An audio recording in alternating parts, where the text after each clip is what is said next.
I'm going to show you to parry attacks in Nioh 3, so I'm talking about the burst attacks and how to burst break them. So these are the red attacks that lots of enemies have, especially bosses, and these are actually really easy to parry compared to parrying in games like Elden Ring.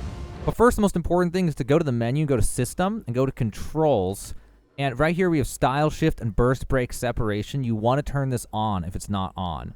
And the reason you want to do that is because what happens is, at least on controller, it's R2 or right trigger, will make you swap between Samurai and Ninja.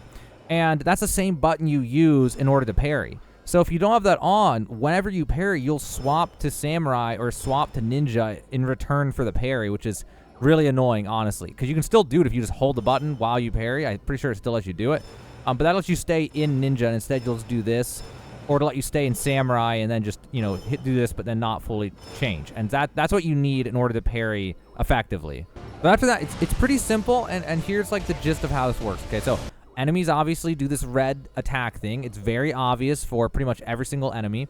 And there's no like simple trick to be able to parry any attack. This is literally just like the Dark Souls Elden Ring thing of them holding a weapon in the air for 2 seconds and then just suddenly stabbing. It's one of those things where you've got to memorize the timing. You're going to end up losing to the boss because you don't know the timing of it.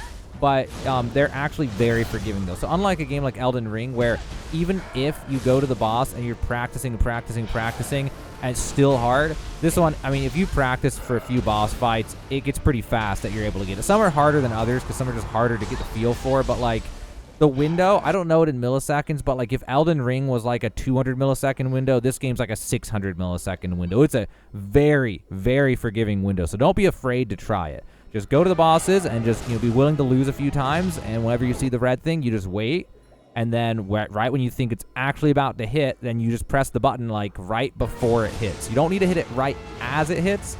You need to hit it like maybe 300 milliseconds to 600 milliseconds before it hits. About half a second or less before the impact actually hits you is probably ideal for any of these attacks. And that's really it, guys. You just got to get your ass beat a few times and hit the button right before getting hit, and then eventually get the timing, and then you can parry them. And it's super, super helpful to be able to do, and hopefully helped you out. And now you know how to parry in Nioh 3.